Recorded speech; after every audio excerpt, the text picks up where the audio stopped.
What if everything we think we know about raising children is just the tip of the iceberg? Picture a mother in ancient Egypt gently teaching her daughter to grind grain under the scorching sun, or a father in imperial China carefully guiding his son through the strokes of a calligraphy brush. These moments weren't just chores or lessons. They were threads woven into the fabric of survival, tradition, and identity.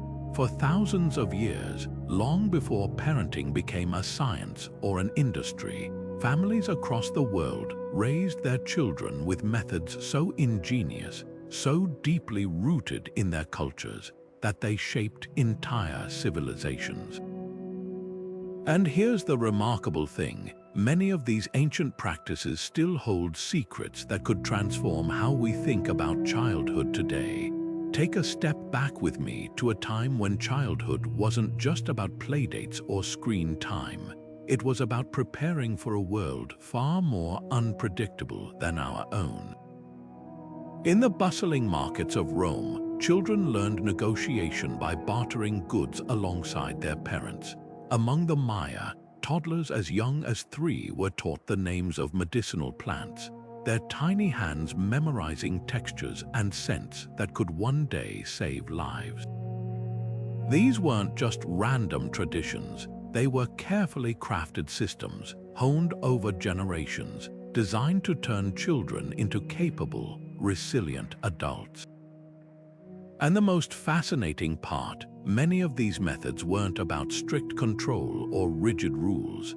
They were about observation, imitation, and trust principles that modern psychologists are only now beginning to champion. So why does this matter to us today? Because buried beneath the sands of time are answers to questions we're still asking. How do we balance discipline with freedom? What's the best way to prepare a child for an uncertain future? The ancient world didn't have parenting blogs or expert opinions, but they had something perhaps even more valuable: centuries of trial and error, of wisdom passed down like heirlooms. From the Spartan agoge, where resilience was forged through challenge, to the Viking sagas that taught morality through storytelling, these cultures understood something profound. Raising children wasn't just about the individual, it was about sustaining the entire community. And as we unravel their secrets together, you might just find echoes of their wisdom in your own home, ready to uncover the lost art of ancient parenting. Let's begin. Imagine a household where knowledge didn't come from textbooks or screens, but from the hands and voices of generations living under one roof. In ancient Mesopotamia, a child learning to press cuneiform symbols into clay tablets might have their grandfather guiding their fingers, correcting each stroke with patience honed over decades. Over in the Andes, a Quechua mother would weave intricate patterns alongside her daughter, each knot a silent lesson in geometry, storytelling, and cultural identity. This wasn't just child care, it was a living library where every relative held chapters of wisdom crucial for survival. The beauty of these extended families lay in their diversity of roles. Aunts and uncles weren't occasional visitors, they were daily mentors. In traditional Igbo societies of West Africa, an uncle might teach a boy to carve masks for ceremonies, while an aunt showed his sister how to balance market trades using a system of cowrie shells. Even older siblings had responsibilities. In Edo period Japan, a 10-year-old might carry their baby brother strapped to their back while tending to chores, learning nurturing skills long before they'd need them as parents themselves. This web of relationships meant children absorbed skills organically, not through rigid lessons but through what anthropologists call legitimate peripheral participation, a fancy term for learning by doing, surrounded by experts of all ages. But this system did more than teach practical skills. It built emotional resilience. When a Viking child scraped their knee, they might be comforted by a grandmother who'd survived Arctic winters, her stories putting minor pains into perspective. In ancient Greece, a Spartan boy who faltered during training could find encouragement from his father's war comrades, who'd remind him that even Hercules struggled before achieving greatness. Unlike today's isolated nuclear families, where parents often shoulder the entire burden of child rearing alone, these communities distributed the weight, ensuring children had multiple role models, comforters, and disciplinarians. Perhaps the most striking difference was how these societies viewed childhood itself. In many Native American tribes, children were considered sacred beings, their curiosity honored as a form of spiritual guidance. The Cherokee believed a toddler's playful questions could reveal truths elders had overlooked, while the Lakota saw children as wakan, mysterious and wise. Contrast this with medieval Europe, where children were often seen as miniature adults, expected to contribute to household labor as soon as they could walk. Yet both extremes shared a common thread. Childhood wasn't a separate, sheltered phase, but an integrated part of life's continuum. What's extraordinary is how these ancient structures still echo in today's most effective parenting strategies. Modern research on collective efficacy, the idea that communities thrive when neighbors collectively supervise and mentor children, mirrors the very systems our ancestors perfected. Studies show kids with strong extended family ties develop better problem-solving skills and emotional intelligence, just as their ancient counterparts did. So when we marvel at the independence of a Maasai child herding cattle at age 6, or the emotional maturity of a Balinese girl performing intricate temple dances, we're not just seeing cultural quirks. We're witnessing time-tested blueprints for raising capable humans, blueprints written not by experts in labs, but by generations of families who understood that it truly takes a village. From the moment a child drew their first breath, ancient societies wrapped them in rituals as protective as swaddling cloth. In Egypt, midwives would place a tiny ivory dagger beside a newborn, not as a weapon, but as a magical shield against unseen dangers. The Greeks took this spiritual armor further, bathing infants in olive oil before carrying them around the family hearth, symbolically introducing them to Hestia, goddess of home and hearth. But perhaps no culture took naming more seriously than the Romans, where a baby's first official ceremony occurred only 9 days after birth. On this day, called the dies lustricus, the father would raise the child from the ground, acknowledging them as part of the family lineage, and bestow a name often recycled through generations. A Roman boy might become Marcus like his grandfather, wearing that identity like an invisible cloak of ancestral expectations. Breastfeeding became its own kind of sacred act across civilizations.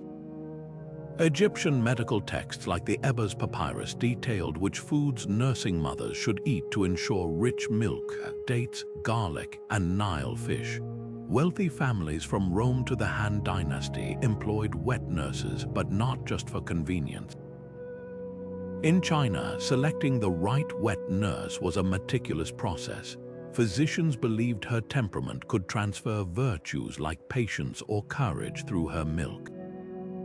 Meanwhile, in the highlands of Peru, Quechua mothers would chew quinoa into a soft paste before feeding it to their babies, blending nutrition with the comforting familiarity of their mother's taste. These rituals did more than safeguard health, they wove children into the cultural tapestry. A Viking father might sprinkle water over his newborn while invoking Odin's wisdom, a practice that echoes in modern christenings. In India, the ancient Jatakama ceremony involved whispering sacred verses into a baby's ear before their first breastfeeding, as if language itself could bless their future. Even seemingly simple acts carried layers of meaning. When an Akan mother in West Africa intentionally stumbled over a threshold while carrying her week-old baby, the gathered family would laugh, not in mockery, but to symbolically teach the child that life's stumbles shouldn't be met with shame. What's striking is how these traditions balanced physical survival with spiritual intention. The amulets Egyptian babies wore weren't mere decorations. They contained actual medicinal herbs like anise to prevent colic, merging magic with medicine. Greek families hung garlands of apotropaic herbs plants believed to repel evil around cradles, creating what we'd now call an antimicrobial environment through spiritual symbolism. This dual approach reveals a profound understanding. Protecting a child required tending to both body and soul. As these children grew from infants to toddlers, their worlds expanded through what we might overlook as simple play. In the next phase, toys became teachers, and games transformed into the first classrooms, but that's a story etched in clay dolls, knucklebones, and the laughter echoing across millennia. The toys of ancient civilizations were far more than distractions. They were tiny mirrors reflecting the adult world, scaled down for little hands to grasp. In the sun-baked courtyards of Mesopotamia, children molded clay into miniature plows and chariots, their fingers learning the shapes of tools they'd wield as adults. Archaeologists digging at Ur found a 4,000-year-old doll with movable arms, its painted eyes still staring upward as if waiting for its young owner to return. Meanwhile, along the Nile, Egyptian children played with wooden crocodiles whose hinged jaws could snap shut, a playful introduction to the very real dangers lurking in their river. Board games served as stealthy classrooms. The Egyptian game of Senet, found in Tutankhamun's tomb, wasn't just about moving pieces. Its labyrinthine path symbolized the soul's journey through the afterlife. Players learned strategy while absorbing spiritual beliefs, their counters zigzagging across squares depicting gods and demons. Over in China, the black and white stones of Go taught children to think like generals, anticipating moves 3 steps ahead. Even the Vikings had their version, a game called H-Nefertafel, where one player defended a king while the other launched attacks, rehearsing tactics they'd later use in raids. Physical games built more than muscles, they forged community. Greek boys raced while balancing leather sacks filled with sand, their laughter echoing as they strengthened the same calf muscles that would carry them into Olympic competitions. Spartan girls played brutal ball games designed to make them agile future mothers who could dodge childbirth complications. And on the grassy plains of North America, Cherokee children tossed deerskin balls through woven hoops, their quick reflexes honing the same hand-eye coordination needed for hunting. What's remarkable is how these toys adapted to local environments. Inuit children in the Arctic played with miniature sleds carved from walrus ivory, while Amazonian tribes fashioned blowguns from hollow reeds, teaching marksmanship through harmless berry shooting contests. The Maori of New Zealand had intricate string games patterns woven between fingers that told creation myths while developing dexterity. Each culture's playthings weren't just entertainment, they were survival skills disguised as fun. The social lessons hidden in these games were equally ingenious. When Roman children played Nuts, a gambling game using walnuts, they weren't just winning treats, they were learning arithmetic and risk assessment. In West Africa, Ashanti girls folded palm fronds into elaborate dolls, then staged mock market scenes to practice negotiation. Even the humble spinning top found from China to Mesoamerica had a purpose. Its wobbling dance taught patience and fine motor control, virtues every artisan and warrior needed. Perhaps the most profound insight lies in what these toys lacked. Without batteries or screens, they demanded imagination. A Greek child's knucklebones became dice, then sheep in a pretend flock, then soldiers in an epic battle, all before lunch. This constant reinvention stretched young minds in ways modern toys seldom do. Archaeologists note how ancient playthings often show repair marks, evidence they were treasured rather than discarded. A broken doll's arm might be reattached with plant fiber twine, teaching resourcefulness alongside attachment. The legacy of these ancient playtimes still resonates.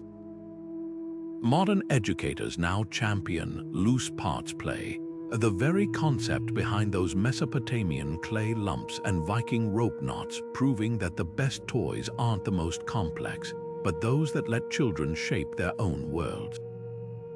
When we see a toddler stacking wooden blocks today, they're not so different from a Minoan child balancing seashells on a Cretan beach 3,000 years ago. The materials change, but the magic remains. Play is, and always has been, childhood's most powerful teacher. Discipline in the ancient world was never one size fits all. It was a mirror held up to each society's deepest values. Take Sparta, where boys as young as 7 were taken from their homes to endure the agoge, a training so brutal it makes modern boot camps seem tame.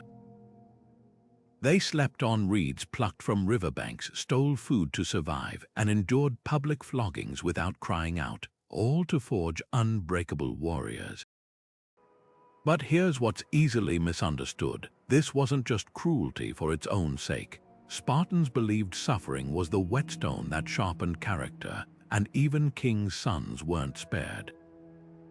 Yet contrast this with the Athenian approach just a valley away, where philosophers like Plato argued discipline should nurture the soul through dialogue and music, not just the body through pain. China's Confucian system took an entirely different path. Instead of threats or blows, children learned through parables like the story of Meng Mu, who moved homes 3 times to find the right neighborhood for her son's education. Respect for elders wasn't demanded, it was modeled through intricate rituals, like how a child should present tea with both hands as a physical act of humility. Even the architecture reinforced these lessons. Traditional courtyard homes had raised thresholds forcing children to step high, a daily reminder to watch their step in life. The brilliance lay in how these practices turned morality into muscle memory, absorbed through repetition rather than reprimand. Egyptian discipline hid wisdom in plain sight. The Instructions of Ptahhotep, one of the world's oldest surviving texts, reads like a father's patient advice. Don't be arrogant because of your knowledge, it warns, for the wise man is always learning. Parents used animal fables where lazy hippos suffered consequences while diligent scarab beetles triumphed, stories so engaging children hardly realized they were being taught. Punishments existed, yes, but records show rewards were just as common. A scribe's son might earn honey cakes for mastering hieroglyphs, turning lessons into something sweet.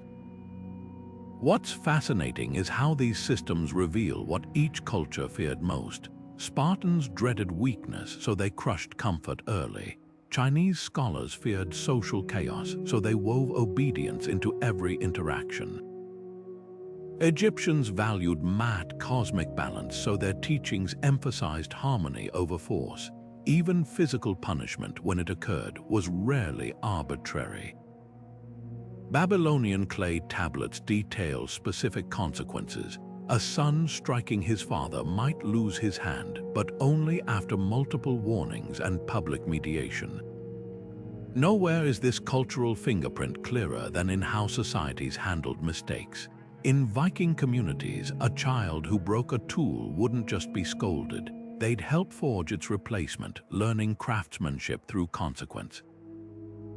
Cherokee children who lied might be tasked with announcing their own misdeed to the entire village, transforming shame into accountability. Compare this to Rome, where wealthy boys had pedagogues, slaves who carried wax tablets to record their charges' errors for nightly review. Each method, whether communal or individual, reflected what that society believed built true character: public accountability, personal reflection, or skilled mastery. Yet for all their differences, these ancient approaches shared a common thread. Discipline wasn't just about correcting behavior, it was about sculpting identity. When a Spartan boy stole cheese under threat of whipping, he wasn't just learning stealth, he was becoming Spartan. When a Chinese scholar's son practiced calligraphy until his fingers cramped, he wasn't just writing characters, he was etching Confucian ideals into his bones. This transformative power explains why modern psychologists still study these models, finding that the most effective discipline, whether in Athens or the Amazon, always connected actions to deeper purpose. And speaking of purpose, nothing reveals a society's priorities quite like who it chose to educate and how differently those lessons unfolded for boys and girls. Gender divisions in ancient child rearing weren't just about separate skills, they were entire worlds of expectation molded around tiny hands. In Rome, a boy's education began with the rudiments of reading and writing, but by 12, his scrolls would shift to Cicero's speeches and the art of war. His sister, meanwhile, knelt beside her mother at the loom, fingers dancing through threads as she memorized the rhythms of household accounts. But here's what's easily missed: these weren't just chores. The click-clack of her shuttle was a metronome counting out her future. Every tapestry woven was a lesson in patience. Every balanced ledger a rehearsal for managing estates she'd never legally own. Sparta turned these conventions upside down in ways that shocked their neighbors. While Athenian girls were hidden away like delicate pottery, Spartan girls raced barefoot in the Eurotas River Valley, their tanned limbs strengthened by discus throws and wrestling. The goal wasn't equality but utility. A woman who could survive childbirth was worth a dozen philosophers, they believed. Their training songs, preserved on crumbling papyri, reveal the brutal pragmatism. Strengthen your back like the earth bears mountains. One chant goes, for your body is Sparta's forge. Yet even here, limits existed. A girl might master the javelin but never politics. Her arena remained the birthing chamber, not the council hall. Then there were the rule breakers. In Egypt's golden sands, a daughter could inherit her father's lands, sue in courts, and if she was cunning enough, climb to power like Hatshepsut, the woman who ruled as king, her statues sporting a false beard but her decrees bearing real authority. Temple carvings show girls studying alongside boys, their shared lessons in mathematics and medicine scribbled across ostraka potsherds. Contrast this with Han Dynasty China, where a mother's most sacred duty was binding her daughter's feet, folding flesh and bone into lotus buds meant to please husbands. The same civilization that gave us paper and seismographs also left little girls weeping on silk cushions, their crushed feet symbolizing how far some cultures would warp nature for ideals of beauty. But exceptions glitter like gold threads in this tapestry. Celtic tribes revered warrior women so fiercely that Roman historians gasped at their unnatural battles. A Scythian girl's dowry might include the arrowheads she'd used since childhood, her skill with a bow making her a prized bride. Even in rigid societies, cracks appeared. A Babylonian priestess like Enheduanna composed poetry that outlasted empires, while Minoan frescoes depict girls leaping bulls with acrobatic grace, their flounced skirts whirling mid-air. What's haunting is how these ancient choices echo today. When archaeologists unearthed a Viking grave in Birka, the opulent weapons suggested a mighty warrior until DNA revealed the skeleton was female, challenging centuries of assumptions. Similarly, the clay dolls found in Mesopotamian girls' graves weren't just toys. Some wear miniature priestess robes, hinting at futures far beyond motherhood. These discoveries whisper a truth we're still grappling with. The boundaries placed on children weren't just practical, they were stories, told so convincingly that generations mistook them for nature itself.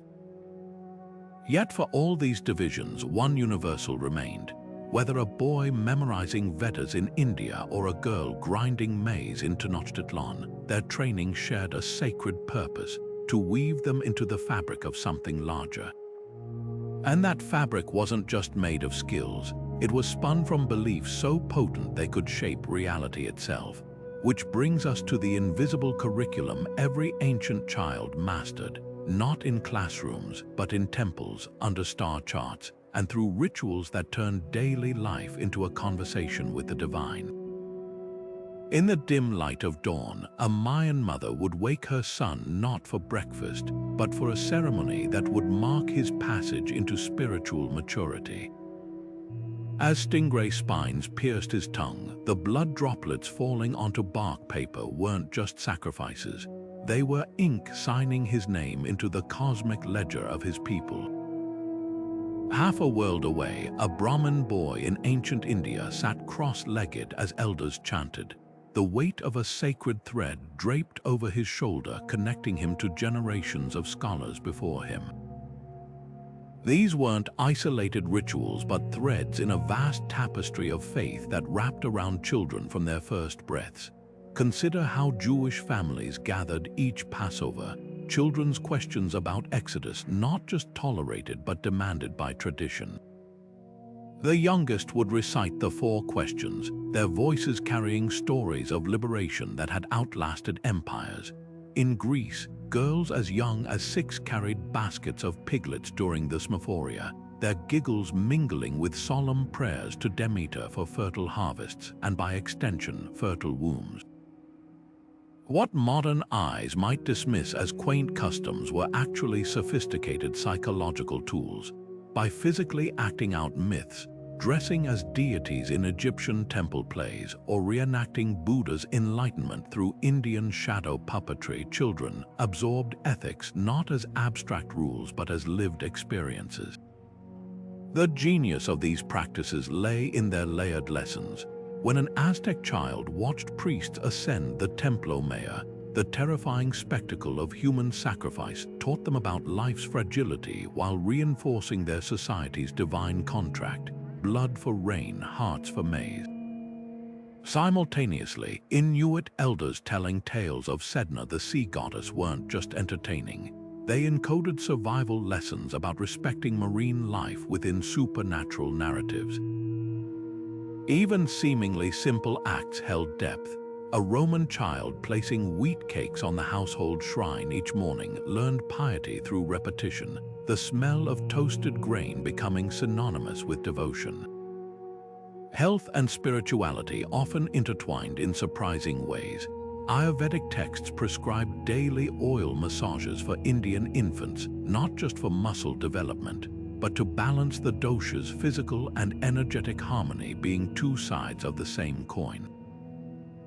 Chinese parents followed the lunar calendar for weaning, believing certain phases made digestion stronger. These weren't mere superstitions. Recent studies show breast milk composition actually fluctuates with circadian rhythms.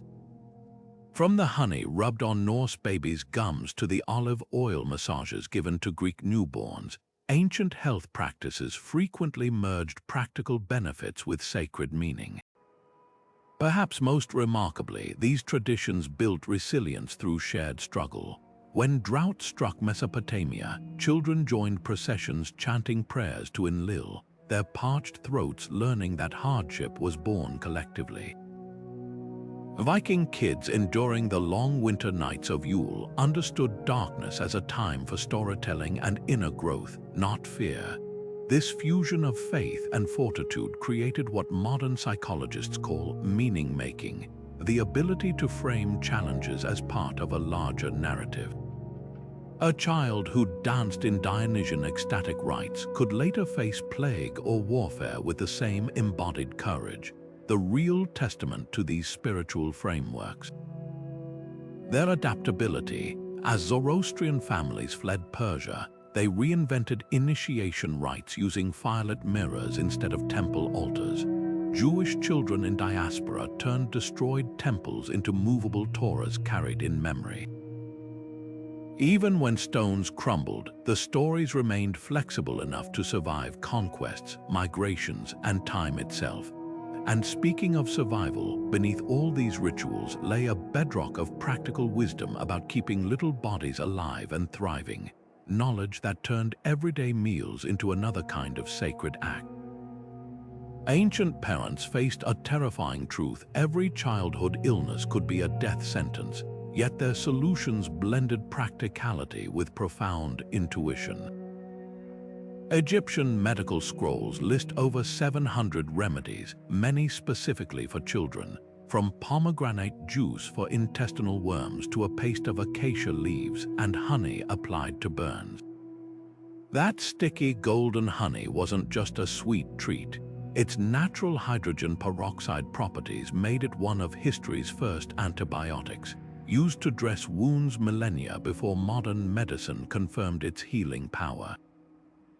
Across the Mediterranean, Greek physicians swaddled feverish infants in wool soaked in vinegar and water, unwittingly creating an early evaporative cooling system. Chinese pediatric care reached astonishing sophistication. Doctors mapped invisible meridian lines on tiny bodies, using delicate silver needles to restore balance, an early form of acupuncture specifically adapted for children's more sensitive systems.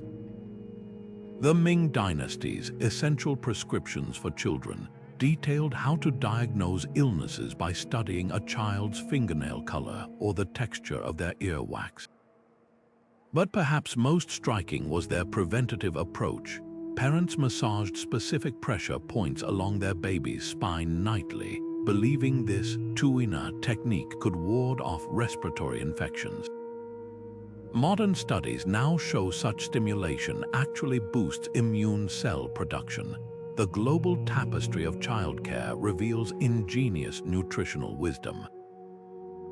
In India, Ayurvedic texts specified 6 tastes to introduce during weaning: sweet rice cereal first, then bitter greens like neem to build tolerance, a sequence modern nutritionists praise for developing diverse gut bacteria. Native American tribes chewed venison into soft pulp for toothless infants, predating today's baby-led weaning trends. West African mothers crafted baby beer, a fermented millet drink with probiotic benefits, while Andean families brewed quinoa into easily digestible porridges rich in complete proteins. These weren't random traditions, they were evolutionary adaptations refined through generations of observation. Yet behind these innovations lurked heartbreaking realities. Roman columella jars found in excavations often contained tiny skeletons, infants buried in storage vessels when families couldn't afford proper coffins. A Canaanite amulet inscribed, "Protect this child from the demon Lamashtu," speaks volumes about the constant shadow of loss. Estimates suggest nearly half of all children died before age 5 in ancient societies, explaining why many cultures delayed naming ceremonies until survival seemed likely. The Vikings believed a child wasn't truly human until they tasted solid food, a grim acknowledgement of mortality rates. What's humbling is how these civilizations transformed sorrow into systems. Egyptian mothers wore amulets of Taweret, the hippopotamus goddess of childbirth, while reciting spells that modern psychologists recognize as therapeutic affirmations. Babylonian healers combined willow bark tea, nature's aspirin, with incantations to Ishtar, merging pain relief with placebo effects. Even seemingly harsh practices had logic. Spartan exposure of sickly infants wasn't mere cruelty but brutal triage in a society where every mouth needed to pull its weight. The true legacy lies in how these approaches balanced tangible and intangible care. When a Mayan shaman blew tobacco smoke over a coughing child, the ritual delivered nicotine's bronchial benefits while the ceremony calmed frightened parents.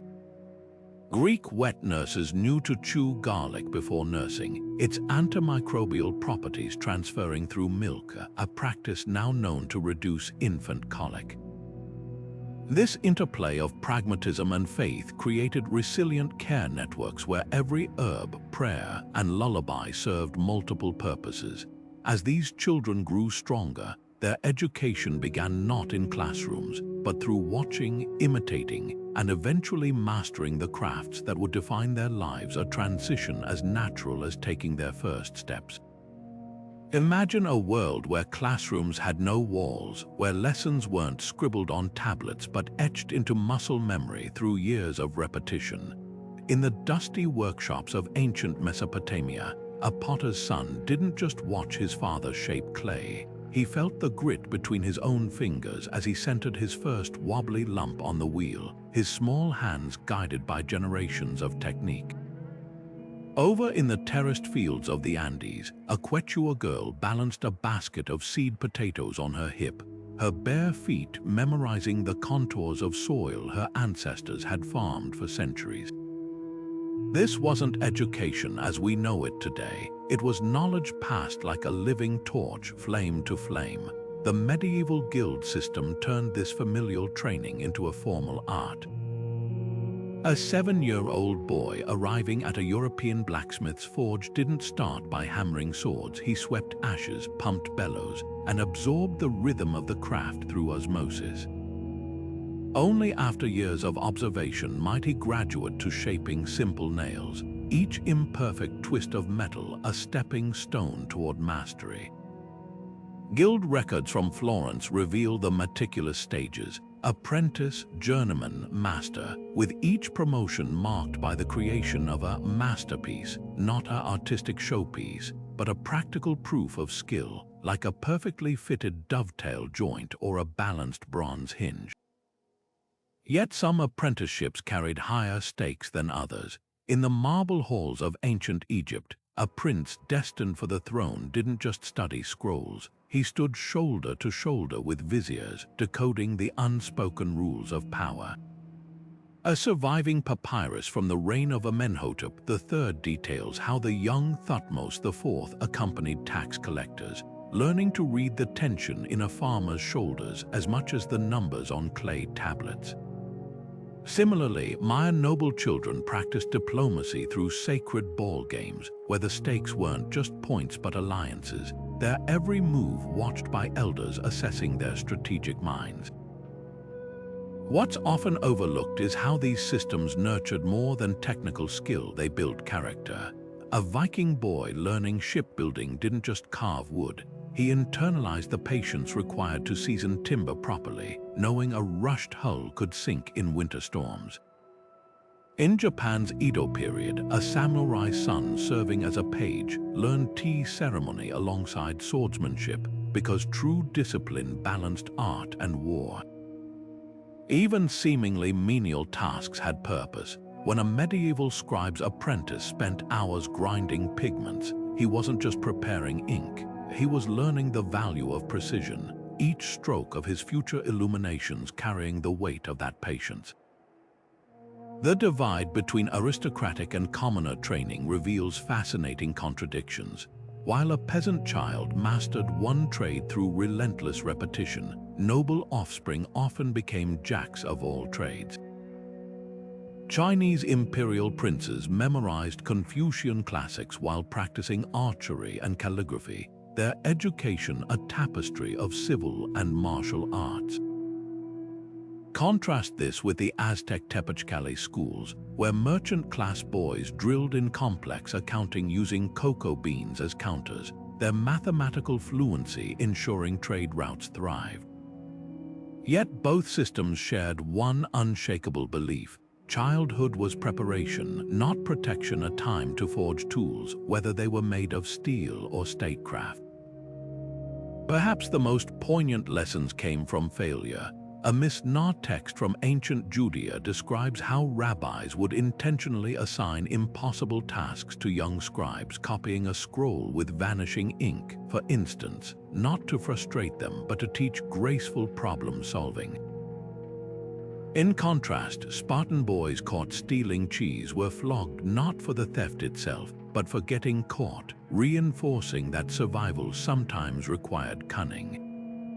These opposing approaches highlight a universal truth. Every society's apprenticeship system mirrored what it valued most, whether that was ingenuity, obedience, or sheer resilience. The echoes of these ancient models still resonate. Modern internships and trade schools follow the same fundamental principle, that true mastery comes not from theory alone, but from doing, failing, and persisting. When we watch a chef's apprentice julienne vegetables with practiced ease, or a medical student suturing their first incision, we're witnessing a tradition as old as civilization itself. The slow, sacred transformation of watching hands into working hands. A prince's first steps were never just steps, they were measured strides across a political chessboard, each movement scrutinized for signs of future greatness. In the gilded halls of Egypt's palaces, royal children didn't simply learn to write. They practiced hieroglyphs by copying treaties and decrees, their hands shaping symbols that could one day mobilize armies or bankrupt provinces. Meanwhile, in the Nile's floodplains, a farmer's son clutched a wooden hoe twice his height, his education written in blisters and the seasonal language of sowing. The divide wasn't just about wealth, it was about worlds. One child's misstep meant a spoiled scroll, the others could mean a season of famine. China's imperial examinations crystallized this dichotomy. While a scholar official's son memorized Confucian texts by lantern light, his peasant counterpart mastered the geometry of rice paddies, knowing precisely how many seedlings per square foot would appease the tax collector.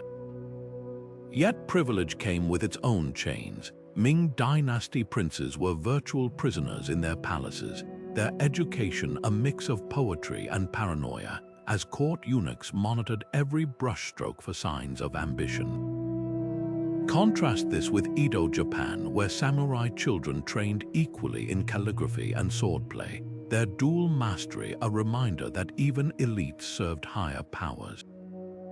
The pressures of royalty often erased childhood altogether. Byzantine princesses like Anna Komnene were betrothed before they could walk, their cribs surrounded by diplomats haggling over dowries. For every Louis XIV enjoying lavish toy armies, there were child monarchs like England's Henry VI, crowned at 9 and thrust into wars before his voice cracked. Meanwhile, peasant children across medieval Europe might never see a book but could recite the medicinal uses of 50 weeds, their knowledge etched not in ink but in survival. Yet these worlds occasionally collided in surprising ways. Aztec commoners could send gifted sons to the Comicac schools, where they'd study alongside nobles under priest scholars. In India's Mauryan Empire, Emperor Ashoka famously ordered royal children to learn the dialects of street vendors, believing true leadership required understanding all castes. Even Sparta's brutal agoge system, though reserved for citizens, famously judged children by merit rather than birth, a rare flicker of mobility in the ancient world's rigid hierarchies. What's most revealing is how these systems prepared children for their destinies. A medieval princess sewing tapestries wasn't just passing time. Each stitch reinforced the patience required for courtly intrigue. A blacksmith's daughter pumping bellows learned early that endurance shaped metal and character alike. Whether through palace protocols or plow lines, every society unconsciously answered the same question. How do you mold a child to fit their station while keeping the whole machine running? Which brings us to perhaps the most universal classroom of all, the fireside, where stories turned lessons into legends, and every culture, from castle to cottage, used narrative as the thread weaving generations together. Stories were the secret weapon in every ancient parent's arsenal, not just entertainment, but psychological tools sharper than any scribe's stylus. When a Greek mother recounted how Persephone's abduction explained the seasons, she wasn't merely filling the evening. She was teaching her child that even gods face cycles of loss and renewal. Around Viking longfires, sagas of Loki's mischief carried subtle warnings. Cleverness without wisdom breeds chaos. These tales survived not just because they enthralled, but because they encoded survival strategies in memorable packages. The pedagogy hidden in folklore was astonishingly sophisticated. West African Anansi, the spider stories turned moral dilemmas into engaging puzzles. How does the weak outsmart the strong? Aesop's fables did similar work in Greece, with talking animals demonstrating that slow consistency beats impulsive speed. Even gruesome cautionary tales served purposes. Japanese folklore's yokai monsters taught children to avoid wandering near cliffs after dark, while Celtic changeling myths may have encouraged care for differently abled infants. Storytelling's power lay in its adaptability. Inuit elders shifted details of Northern Lights legends based on a child's needs, emphasizing awe for the fearful, science for the curious. Hindu epics like the Mahabharata offered layered lessons. Young listeners absorbed heroism, while teens decoded its complex debates on duty versus desire. This cultural elasticity allowed stories to cross class barriers. Whether told in a Mesopotamian ziggurat or a Mongolian yurt, they became the original equalizers' passports to imagination that required neither wealth nor status. The most profound narratives often blurred the line between myth and history. When a Cherokee grandmother described how the Milky Way formed from scattered cornmeal, she wove astronomy into identity. Egyptian children hearing of Isis reassembling Osiris understood death as a puzzle with divine pieces. These weren't just explanations of the unknown, they were frameworks for processing life's hardest truths. Modern research now confirms what ancients intuited: narrative shapes neural pathways. The same brain regions activated by physical practice light up when hearing detailed stories, meaning a child imagining themselves as Arjuna drawing his bow was mentally rehearsing focus. This explains why cultures from Aboriginal Australia to Norse Scandinavia invested so deeply in oral traditions. Stories weren't escapes from reality, they were rehearsal rooms for it. And in these ancient plotlines, we find an unexpected unity. Whether through Babylonian creation epics or Maya Popol Vuh recitations, every civilization used storytelling to answer the same primal question: how do we prepare children for a world we can't fully predict?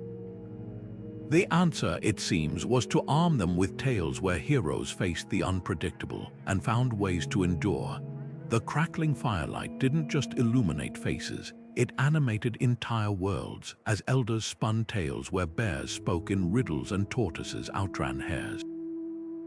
In the cedar-scented lodges of the Pacific Northwest, Tlingit children leaned forward as their grandmother wove the story of Raven stealing the sun, each twist of the plot teaching that even tricksters could bring light to the world.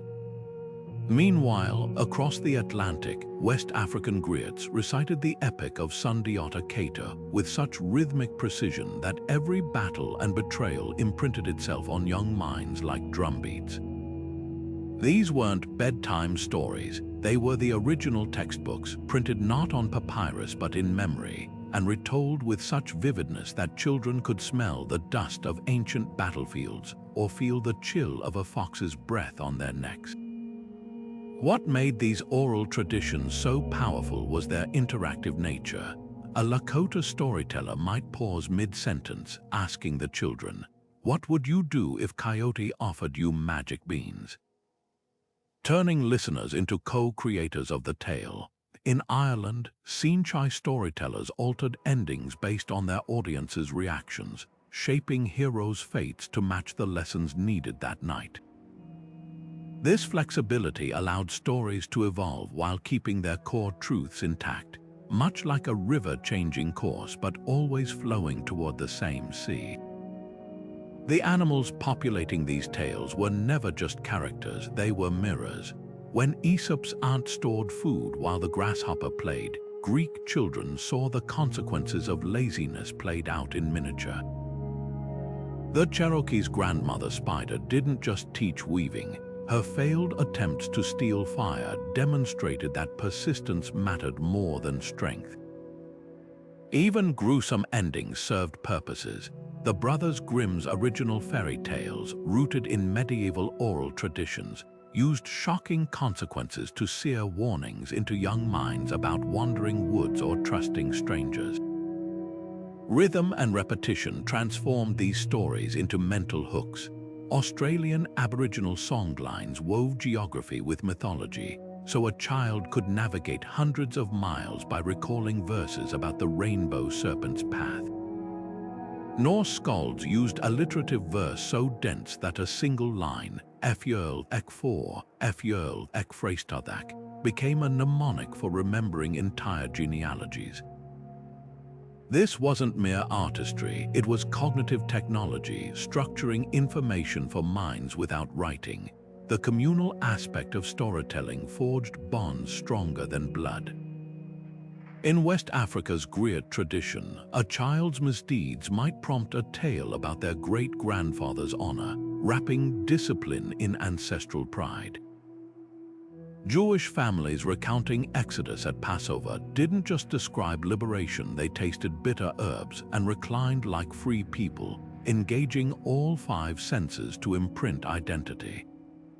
When Mongolian shamans chanted the epic of Jasar Khan, every listener became part of the hero's journey, their collective breaths syncing with the rise and fall of his battles. Yet these traditions faced their greatest test as children grew into adolescence, that turbulent bridge between dependence and adulthood.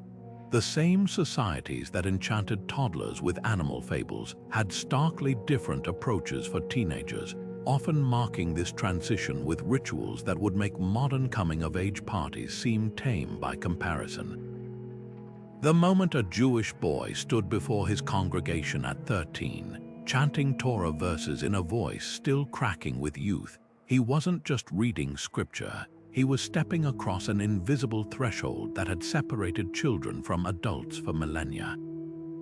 This same transformation echoed in the Amazon, where a Matses teenager would vanish into the jungle alone, returning only after hunting a jaguar with nothing but a wooden spear.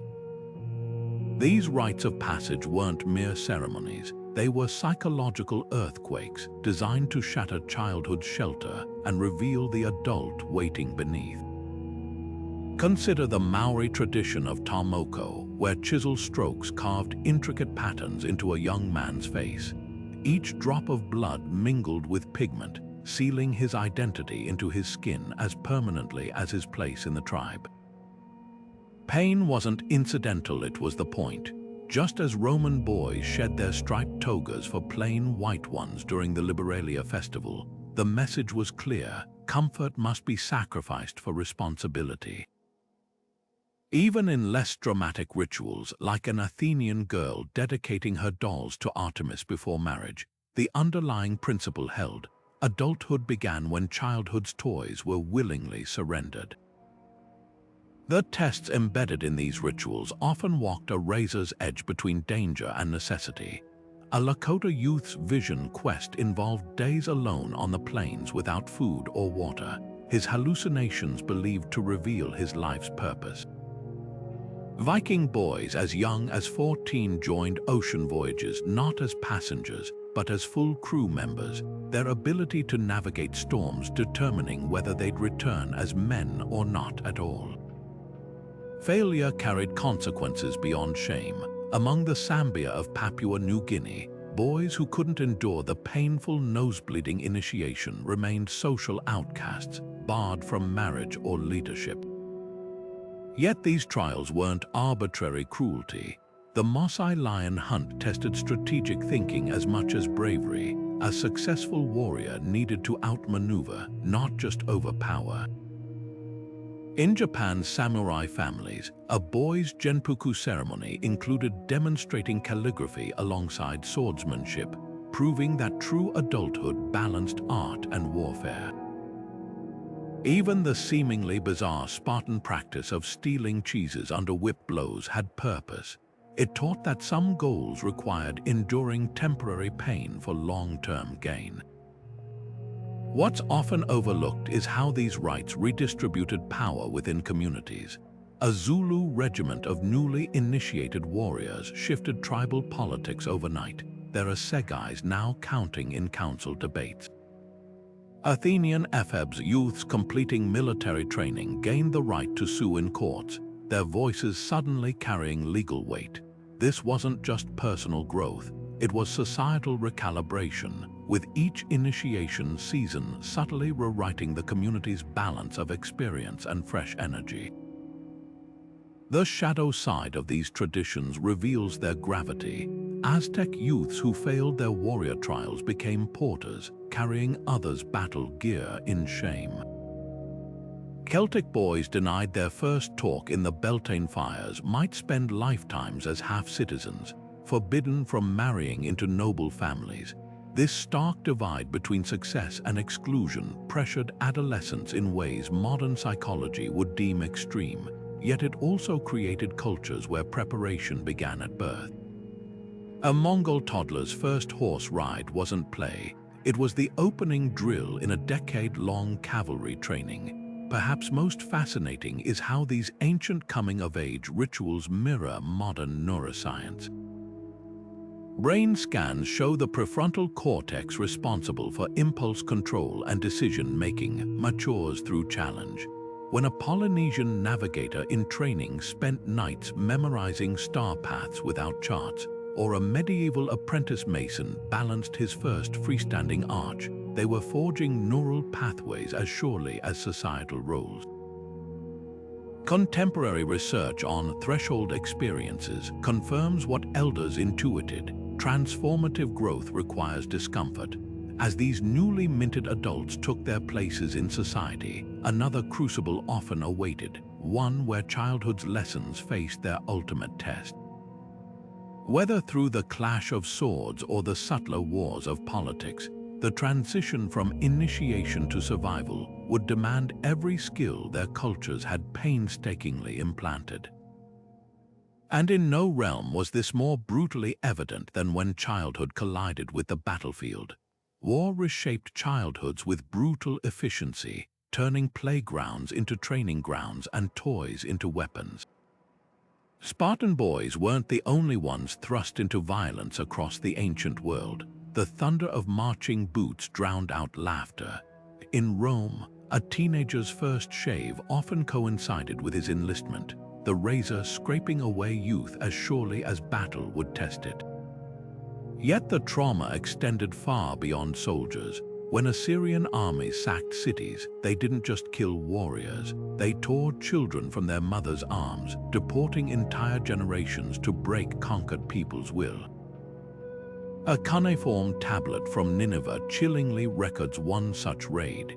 Their children I took as hostages, their daughters as weavers for the palace.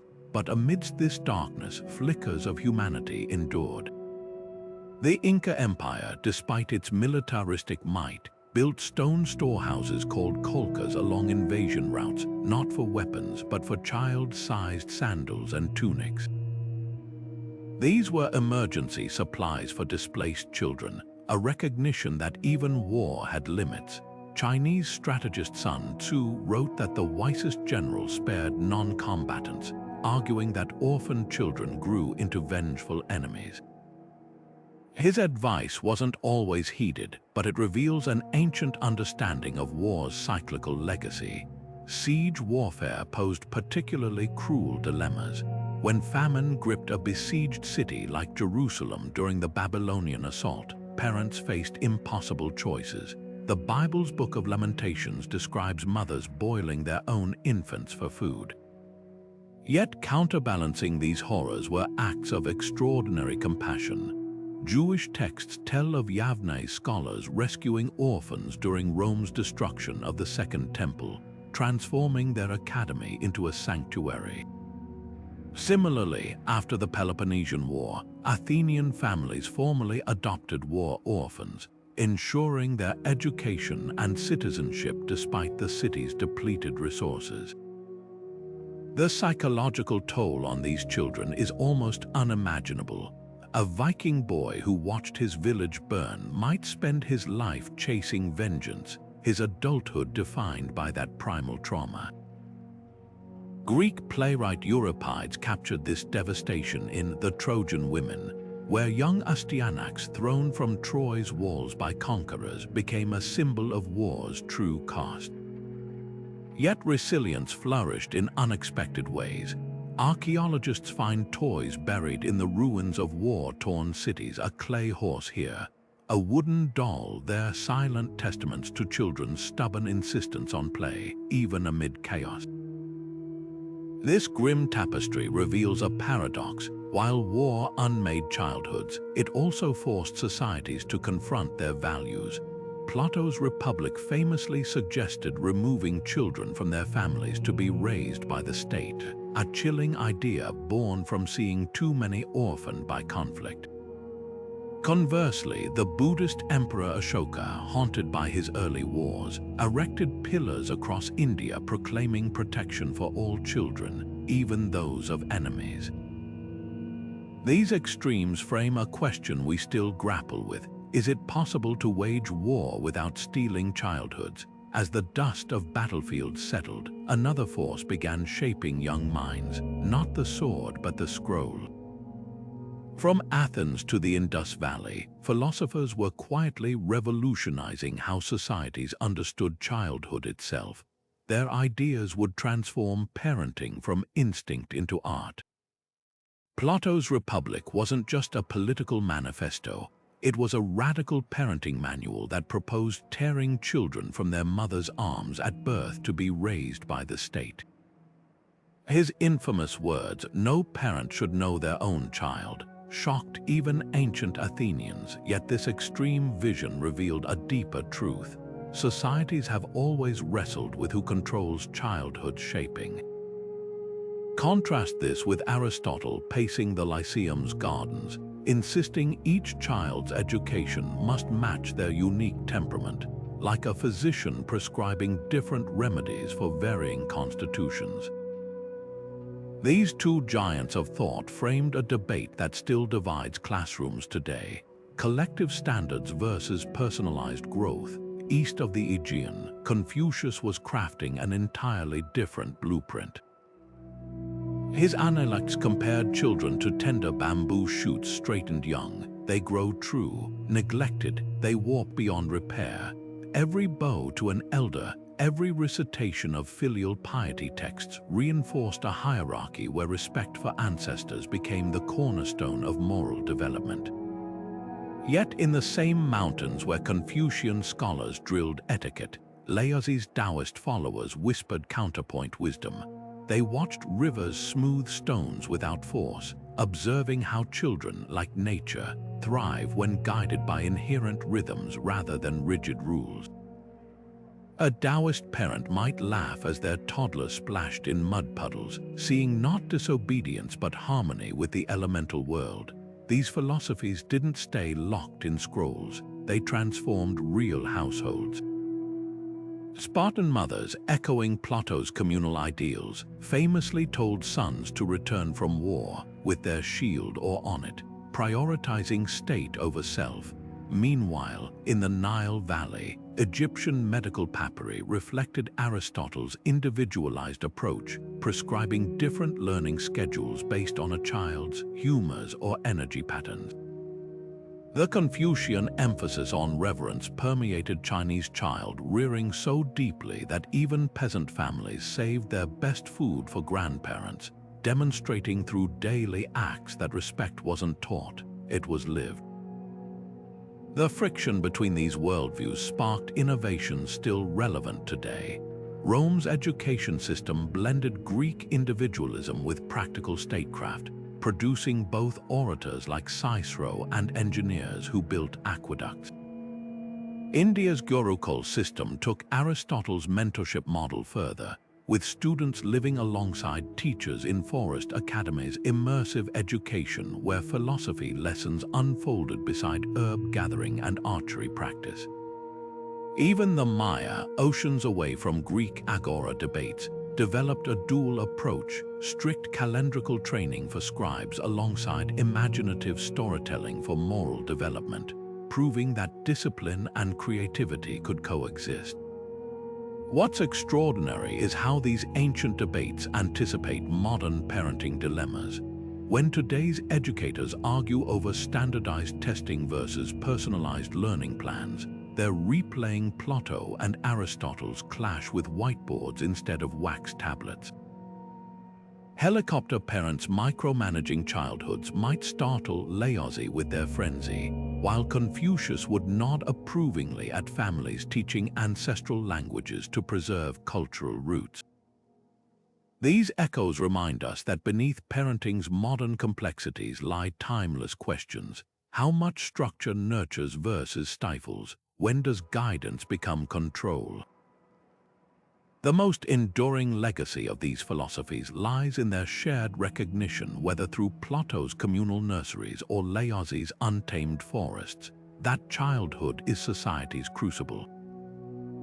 Pour in values here, and they harden into the future's shape, which brings us to the most universal language ancient cultures used to mold young minds, not the stern voice of discipline, but the transformative power of melody and movement. Music and arts didn't just decorate childhood, they were the hidden curriculum of the soul. Music wasn't just background noise in ancient childhoods, it was the scaffolding that shaped minds and souls. In the olive groves of Greece, a tutor might place a lyre in a child's hands before a math lesson, believing as Pythagoras did that the intervals between notes held cosmic secrets about numbers and harmony.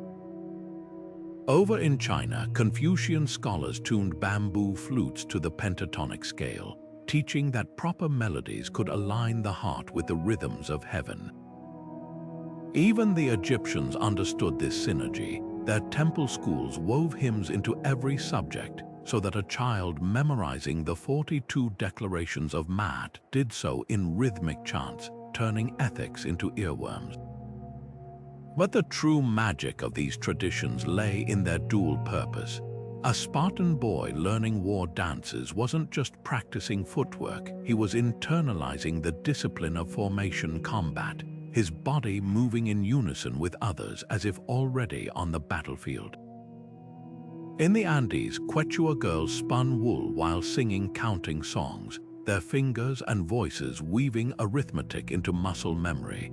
This fusion of art and utility extended to every medium. Babylonian children molding clay tablets for cuneiform practiced writing by pressing wedges in patterns that mirrored the geometric designs on their cities' ziggurats, blending literacy with aesthetics. The arts also served as emotional anchors. A Roman child grieving a lost pet might carve its likeness in wax, guided by the Stoic idea that creativity could transform sorrow into something tangible. Japanese aristocrats taught their children to paint seasonal poems, not just to master brushstrokes, but to attune their emotions to nature's fleeting beauty. Even playful activities had depth. Inuit string games twisting yarn into animal shapes weren't just distractions. They honed the spatial reasoning needed for later kayak building or igloo construction. What's striking is how these cultures weaponized beauty for survival. Navajo sand painting ceremonies involved children as young as 6, their fingers arranging colored grains to create healing mandalas while absorbing sacred stories about balance and restoration. In West Africa, the intricate rhythms of gem drum circles taught more than musical timing. They encoded village histories and warning signals, turning every beat into a living library. These weren't extracurricular activities, they were core curriculum in societies that understood creativity as survival skill. Yet for all their brilliance, these systems weren't equally accessible to every child. The next chapter of our exploration leads us to the often overlooked stories of ancient families raising children with disabilities, a testament to how civilizations balanced compassion with pragmatism in the face of extraordinary challenges. The ancient world's treatment of children with disabilities reveals a striking paradox where one culture saw limitation, another glimpsed divine purpose. In the flickering torchlight of Sparta's Mount Tegitos, elders examined each newborn for physical flaws, and those deemed weak were left exposed on the hillsides, their fate determined by a society that worshipped strength above all. Yet just across the Mediterranean, Egyptian physicians documented treatments for clubfoot and polio in meticulous detail, their medical papyri prescribing massage therapies and wooden braces to improve mobility. The same civilization that built pyramids to mathematical perfection also crafted the oldest known prosthetic, a big toe carved from wood and leather, discovered still attached to a noblewoman's mummified foot. This divide went deeper than medicine. It reflected spiritual worldviews. Hindu texts like the Rig Veda spoke of disabled sages whose physical constraints opened doors to heightened wisdom, while the Bhagavata Purana told of Dhruva, a boy with speech difficulties who became a great king through devotion. Contrast this with Rome's 12 tables, which permitted fathers to drown deformed infants, yet even here, exceptions shimmered like cracks in marble. Emperor Claudius, who walked with a limp and stuttered, ruled one of history's greatest empires because his family valued his sharp mind over his broken body. Native American traditions often wove disability into their understanding of balance. The Paiute told of a blind boy who gained supernatural hearing, his ears becoming so acute he could hear grass growing, a metaphor for how perceived weaknesses might conceal hidden strengths. Among the Crow, children with epilepsy were considered touched by the thunder spirits, their seizures seen as visions rather than ailments.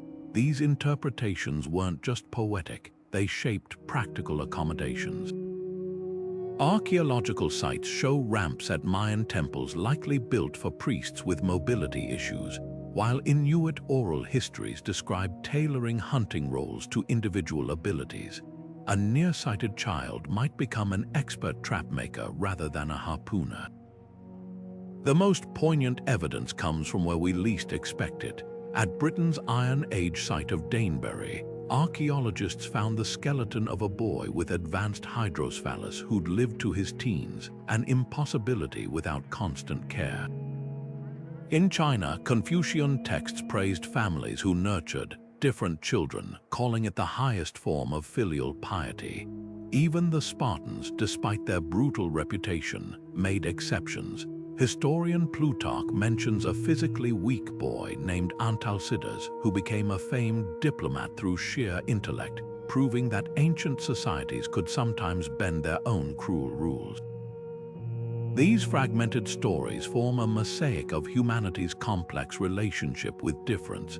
Some cultures feared what they couldn't understand, while others revered it as sacred mystery. But beneath this variation lay a unifying truth.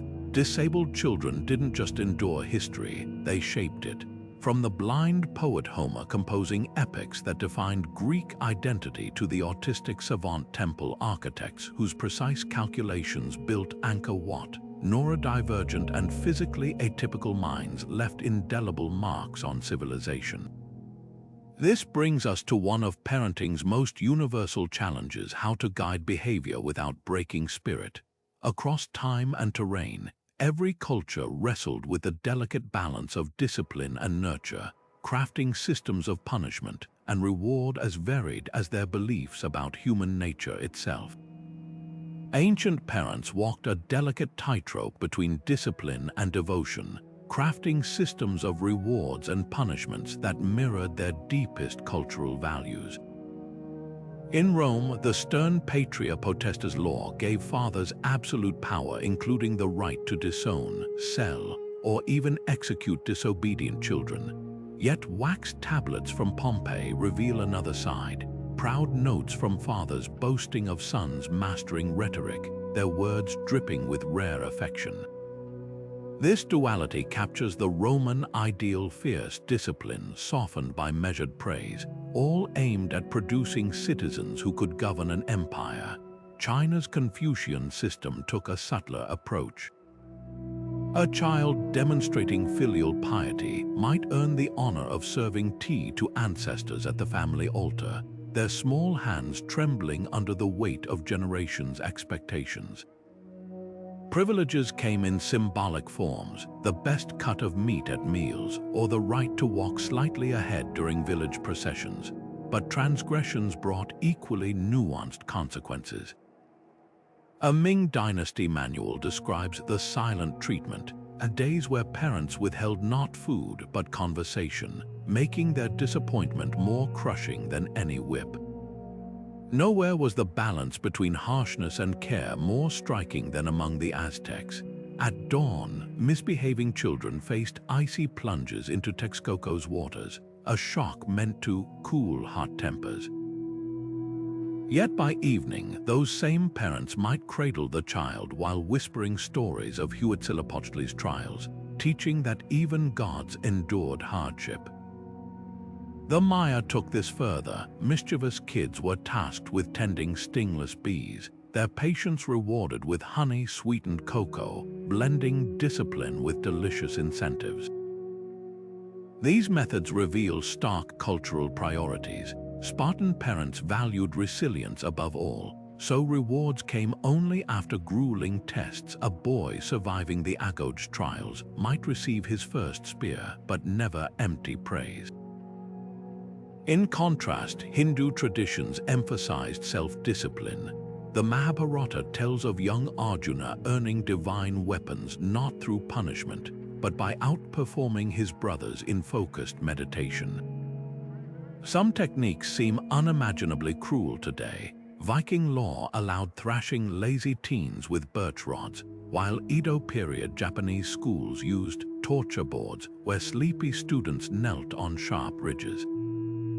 Yet even these extremes had logic. Medieval Islamic medical texts warned that excessive corporal punishment dulls the mind, advocating instead for withholding coveted calligraphy inks or delaying horseback riding lessons.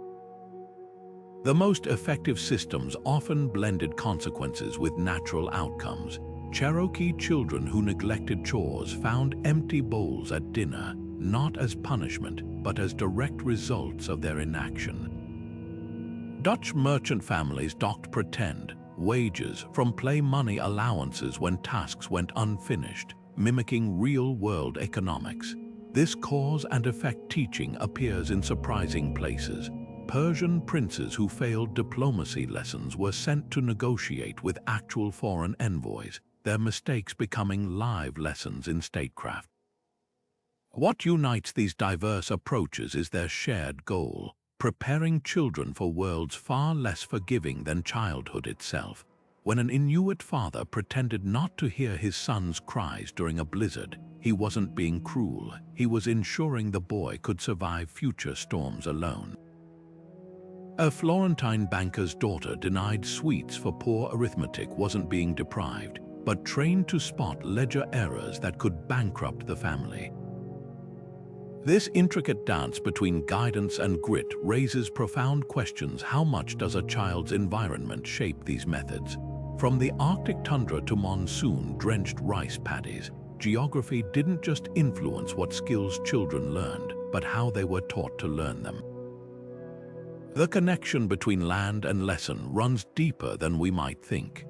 The desert sun beat down on a Bedouin girl's shoulders as she practiced knotting camel hair ropes, her small fingers weaving the same patterns her ancestors had used to secure tents against windstorms for centuries.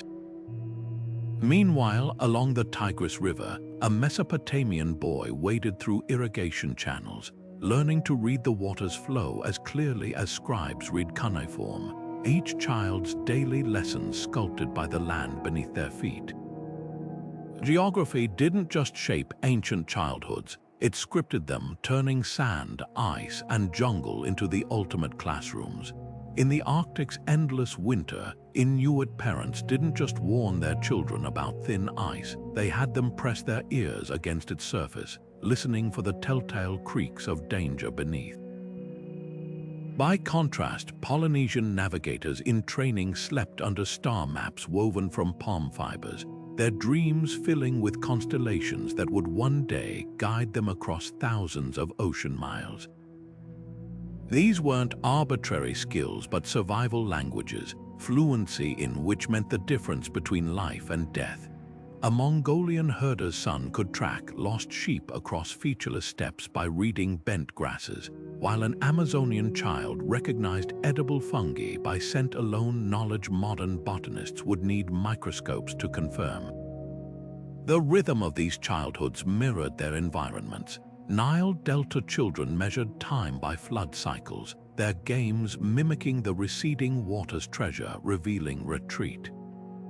Alpine kids in the Andes chewed coca leaves not for stimulation, but because their parents knew the practice combated altitude sickness, a physiological adaptation disguised as tradition. Even sleep patterns adapted.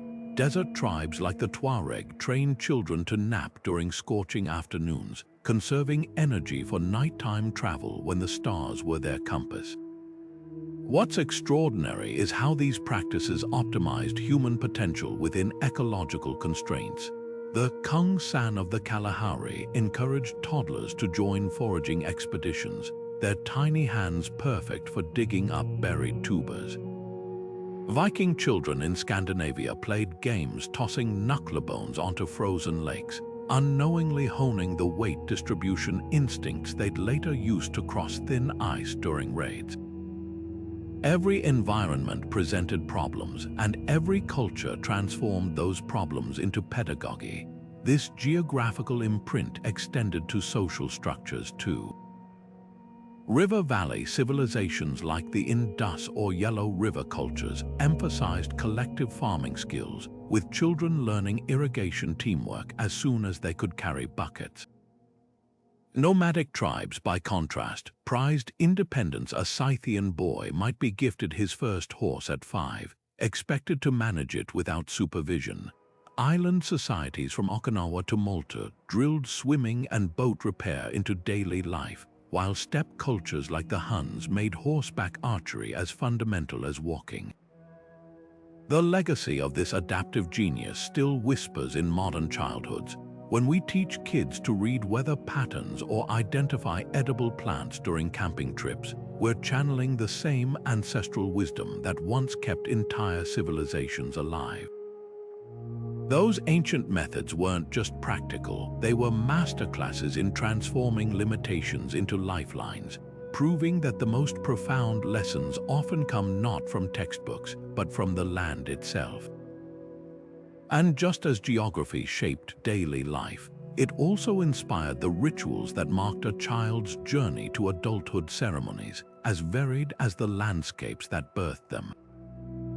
The next chapter of childhood unfolded not in the grit of survival training, but in the glow of celebration as families across the ancient world came together to honor the milestones that transformed children into full members of their communities. A Roman boy's 16th birthday wasn't celebrated with cake and candles. It was marked by the solemn removal of his childhood bulla amulet, the leather pouch that had shielded him from evil spirits since infancy. As his father fastened the plain white toga of manhood around his shoulders, the entire neighborhood would erupt in cheers, their collective approval sealing his new status. This Liberalia festival wasn't just a party, it was society's way of saying one life chapter had closed and another begun. Across the ocean, an Aztec girl undergoing her first menstruation would be ushered into a windowless hut for a year of intensive training, not as punishment, but as sacred preparation. Elder women would teach her to grind maize with ceremonial care, weave intricate patterns symbolizing fertility, and recite the songs that would guide her future children. Every culture had its turning points, those luminous moments when childhood officially cracked open to reveal the adult waiting inside. In India, the Upanayana ceremony transformed Brahmin boys into formal students through an act of profound symbolism. A guru would tie a sacred thread across the child's chest, its 3 strands representing debts to ancestors, teachers, and gods. From that moment forward, he'd wake before dawn to collect firewood for Vedic rituals, his blistered hands learning discipline as his mind absorbed scriptures. Meanwhile, in West Africa, Akan girls underwent the Bragoro puberty rites dressed in vibrant Kent cloth. They'd process through the village while elders sprinkled them with water blessed by river goddesses. The message was universal. Biological changes weren't private matters but communal events, celebrated because every child's maturation strengthened the entire group. Yet these joyous occasions often masked harder truths. For every Greek girl dedicating dolls to Artemis before marriage, there was a Celtic child bride being traded to seal tribal alliances. Behind the feasts and fanfare lay unspoken contracts. These ceremonies weren't merely celebrations, but transactions where societies collected on investments made in childhood. The Jewish bar mitzvah's public Torah reading proved a boy could now be counted in the prayer quorum. The Japanese Genpuku samurai ceremony meant he could legally bear swords. With adulthood came responsibility, and with celebration came expectation, a duality as old as civilization itself, which makes the transition to our next chapter all the more jarring. Because for every child honored with coming-of-age feasts, countless others never experienced such milestones, their childhoods cut short not by ceremony but by exploitation. The same Roman streets that cheered Liberalia processions also echoed with the cries of child slaves mining lead for aqueduct pipes. The Hindu temples that hosted sacred thread ceremonies turned a blind eye to Devadasi's girls forced into temple service. This is the shadow that trailed even the brightest celebrations, the realization that societies often honored childhood in theory while devouring it in practice. The silver mines of Lorient were no place for a child, yet Athenian boys as young as 10 hunched in those suffocating tunnels, their small hands chipping ore by the faint glow of oil lamps. Above ground, their counterparts in Rome might be serving honeyed wine to aristocratic families, but their servitude was no less binding. These children weren't exceptions. They were cogs in an economic machine that viewed childhood as negotiable. Debt bondage turned Babylonian boys into loom workers, their fingers weaving textiles to pay off family obligations, while Carthaginian markets sold child slaves alongside pottery and spices. Yet amid this bleak landscape, glimmers of hope persisted. A Greek potter might take on a young apprentice not as property, but as an investment, teaching him to shape clay so precisely that one day his work could fetch a fortune. The line between opportunity and exploitation was often razor-thin. In Egypt, temple scribes selected bright peasant boys for training, offering literacy as a ticket out of the fields. But the same system could trap them. Contracts from Deir el-Medina showed children bound for decades to repay the cost of their education. Viking longships carried thralls captured in raids, yet some of these enslaved children, like the Irish boy Melkorka in the Laxdæla saga, eventually rose to positions of influence through cunning and adaptability.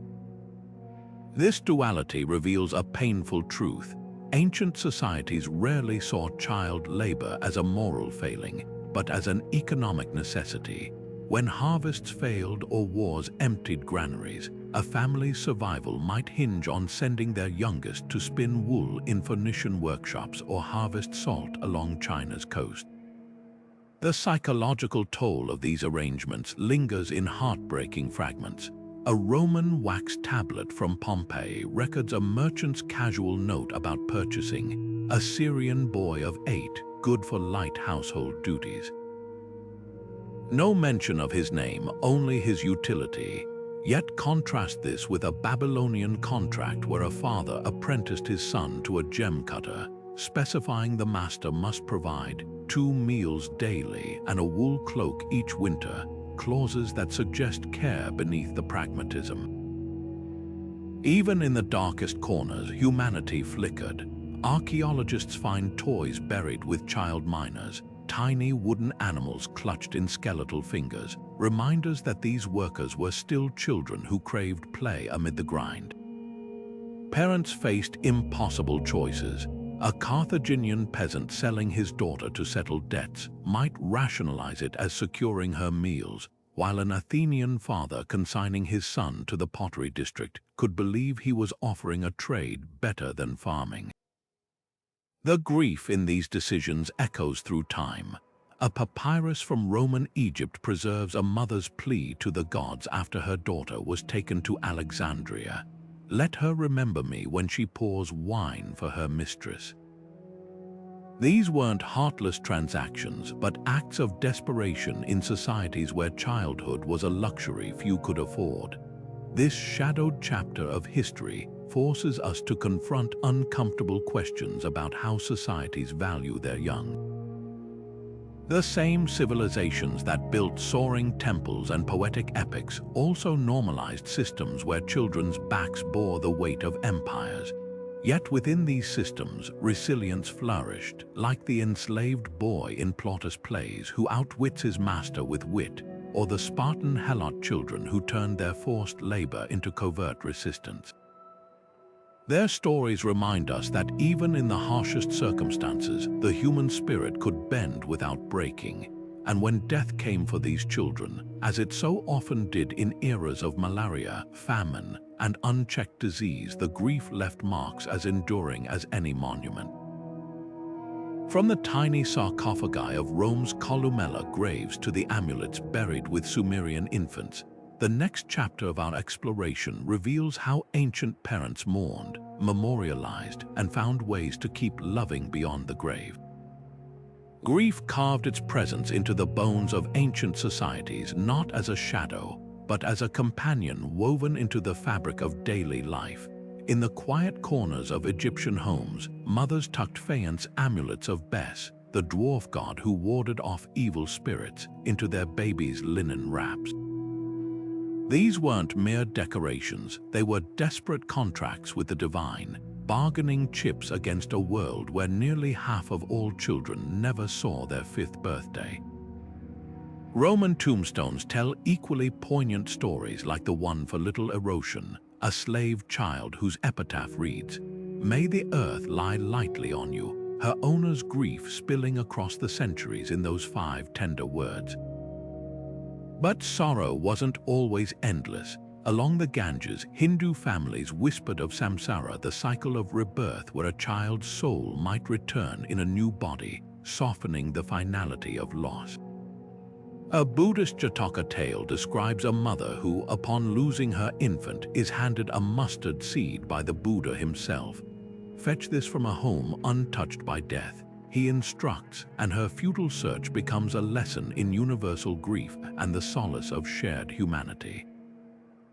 Contrast this with Viking funeral pyres, where a girl buried with her wooden doll wasn't just being comforted, she was being equipped. The Norse believed the afterlife demanded the same tools as this one, so parents tucked tiny combs, miniature knives, and even pet birds into graves, ensuring their children could thrive in Valhalla.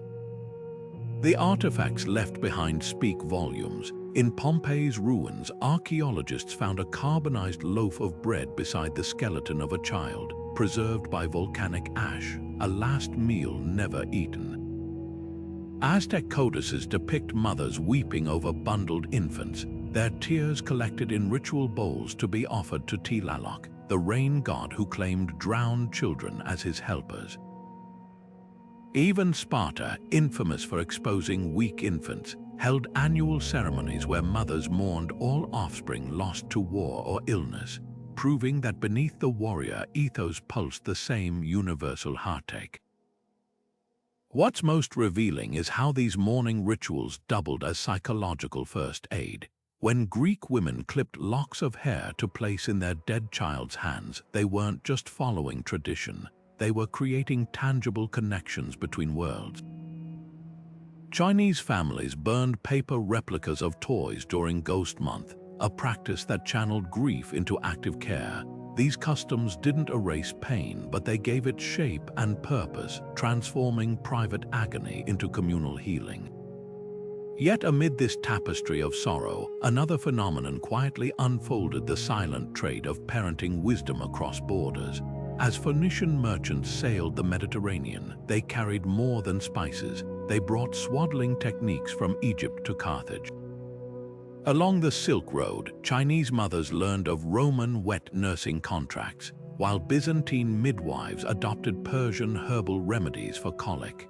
The next chapter of childhood wasn't written in isolation, but in the bustling ports and caravan stops where cultures exchanged not just goods, but the most intimate knowledge of all: how to nurture the next generation. Imagine a Roman senator's son in the 1st century BCE, reciting Homer's verses under the watchful eye of a Greek tutor, his Latin accent stumbling over Greek diphthongs, yet his education embodying the quiet conquest of ideas over empires. This scene unfolded in villas across the Mediterranean, where enslaved Greek scholars, once prisoners of war, became the most coveted teachers for Rome's elite children. Their lessons did more than teach language. They smuggled in Athenian philosophies about questioning authority, Spartan ideals of resilience, and Alexandrian scientific curiosity. The result: a generation of Roman leaders who quoted Aristotle while drafting laws, proving that the spoils of war weren't just gold and territory, they were blueprints for raising children. The Silk Road spun an even richer tapestry of exchanged wisdom. Persian nannies traveling with caravans to Chang'an introduced Chinese nobility to the concept of tarbiyah, a holistic approach blending physical vigor with moral refinement. In return, Chinese wet nurses carried recipes for ginger-infused porridge to soothe colicky babies in Samarkand, while medical scrolls detailing childhood acupuncture points found their way to Baghdad's House of Wisdom. These weren't just casual trades, they were quiet revolutions. A Tang Dynasty parenting manual discovered in Dunhuang caves shows striking parallels to Zoroastrian texts, both emphasizing that a child's first 7 years should be as light as a bird's wings, free from harsh discipline. Buddhism spread along these routes rewrote parenting scripts across continents. As monks traversed the Himalayas, they carried more than sutras. They brought the radical idea that children were not property, but sacred beings deserving compassion. In Sri Lanka, rock edicts show King Ashoka establishing schools where royal and commoner children studied side by side, a concept unthinkable in the caste-bound societies of the time. Japanese aristocrats, initially resistant to this foreign faith, gradually adopted Buddhist-inspired Shunindo childway principles, replacing corporal punishment with meditation techniques to calm tantrums. Even the Tibetan practice of recognizing reincarnated lamas as toddlers transformed how societies viewed early childhood intuition. These cross-cultural exchanges sometimes sparked tension. When Arab physicians like al-Razi translated Greek pediatric texts in 9th century Baghdad, conservative clerics initially balked at Galen's suggestion that playful exercise was vital for development. Yet within generations, Islamic medical treatises were expanding on these ideas, prescribing structured recess periods in madrasas, a concept that later influenced European monastic schools. Similarly, Mayan glyphs reveal debates between traditionalists and reformers after Toltec traders introduced new weaning foods from central Mexico, proving that parenting has always been a battleground of tradition and innovation. The most enduring legacy of this global dialogue lies in its unexpected fusions. Viking parents in Denmark combined Slavic bedtime stories with Celtic knotwork toys, creating a hybrid childhood culture visible in artifacts like the Lund gaming piece, a chess knight carved with Norse runes but styled after Byzantine designs. In coastal Kenya, Swahili mothers blended Bantu lullabies with Arabic poetry rhythms. their songs carrying the Indian Ocean's multicultural lilt. These weren't mere borrowings, they were acts of creative adaptation, where every generation filtered foreign ideas through the sieve of their own values. As we stand in our interconnected present, scrolling through parenting blogs that blend Montessori with Viking resilience training or ancient Ayurvedic baby massage with modern science, we're continuing a tradition as old as civilization itself. The quiet truth beneath all these exchanges, that raising children has never been a solitary endeavor, but a collective human project, one where the best ideas, like the hardiest seeds, have always traveled beyond borders to take root in fresh soil. Which makes us wonder, if these ancient parents could see our playgrounds today, where yoga classes meet coded robotics kits, would they nod in recognition at this latest chapter of borrowed wisdom? Or would they marvel at how far we've carried the torch they first lit? Ancient parenting methods might seem worlds apart from our modern approaches, but look closer, you'll spot surprising threads connecting them across millennia. Take communal child rearing, a cornerstone of ancient societies from the Quechua to the Igbo, where aunts, uncles, and elders shared the work of raising children. Fast forward to today's co-housing communities or Scandinavian forest kindergartens, where parents collectively supervise outdoor play, and suddenly, the village it takes to raise a child doesn't feel so ancient after all. Even the Montessori method, with its emphasis on self-directed learning, echoes the Inuit practice of letting toddlers handle real tools under watchful eyes, trusting them to explore limits safely. These aren't coincidences, they're rediscoveries of what humans instinctively understood about nurturing capable, confident kids. Yet not all ancient wisdom deserves revival. The Spartan agoge's brutal trials or the Victorian era's rigid obedience training clash painfully with today's understanding of childhood trauma and neurodevelopment. Modern neuroscience confirms what ancient cultures like the Cherokee intuited, that shame and fear might enforce compliance but stifle creativity and resilience. But here's the nuance: some seemingly harsh traditions had hidden layers. Viking children endured cold swims not for cruelty, but to build cold tolerance, a practical skill for Nordic winters. The difference lies in intent, survival training versus domination. This distinction matters when evaluating practices, helping us separate adaptable principles from obsolete brutality. Play, that universal language of childhood, bridges past and present most beautifully. Archaeologists find striking parallels between Mesopotamian clay toy animals and today's STEM building blocks, both designed to let small hands learn through doing. The Maya ceremonial ball games taught physics and teamwork, much like modern youth sports, while the rhythmic clapping games of ancient Greece resurface in today's interactive nursery rhymes. What's changed isn't the value of play, but our willingness to defend it. Ancient cultures didn't need studies to prove play's importance. They saw it as training for life.